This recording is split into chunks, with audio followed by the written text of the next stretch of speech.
OMG, Paulo, pinagkaguluhan sa dinarayat. Fanny, hinanap si Kim Chiu.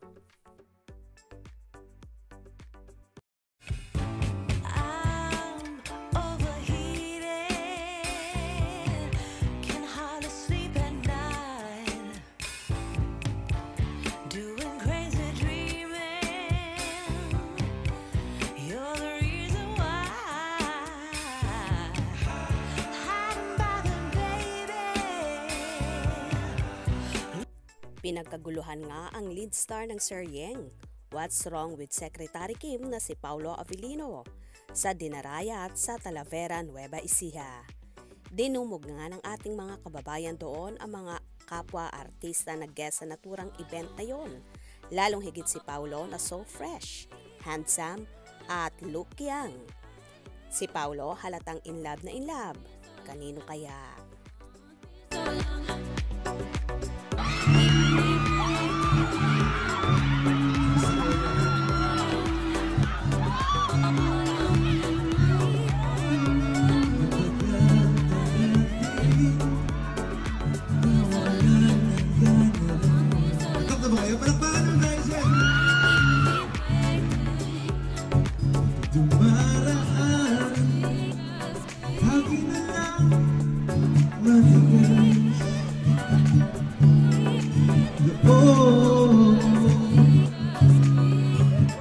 Sabik na may maramdaman, di ka man bago sa paningin. Samantala, hinahanap naman ang kanyang kapartner sa serye. Walang iba kundi si Kim Chiu na nalilink ngayon sa aktor. Na-announce na kanina sa Christmas special na ginawa namin for ABS. Sino ba dito nakanood ng Linlang? Alam mo yan. Ito po, may surprise po kami. Next year po, may TV airing po kami. At marami pong eksena na wala po sa ating napanood. Ang idadagdag dito dahil mas mahaba rin po yung mga episodes natin. Mas mahaba rin tatakbuhin ng show. So marami tayong mga bagong makikita. So Linlang, next year abangan nyo.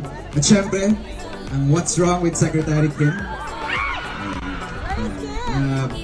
Pinagpala po akong bigyan ng pagkakataon para gumanap bilang si PSJ. Sana magampanan ko na mabuti. Maraming salamat po muli. Salamat po sa pag-ibita. Thank you. Salamat po sa inyo.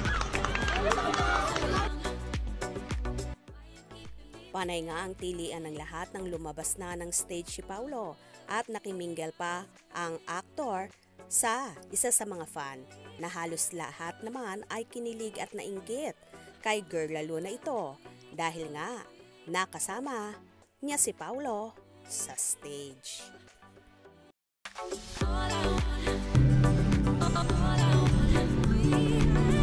Kailanman nasahan di makalayo.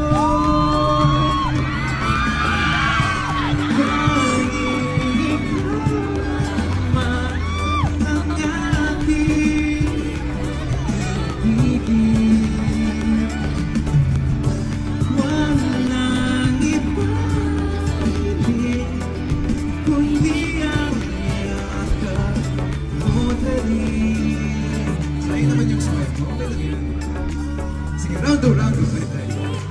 Di malilimutan ang araw natin kay sarap balikan. Lagi mong isipin ng ibang mahal kundi ikaw. Malayo ka man ay sana'y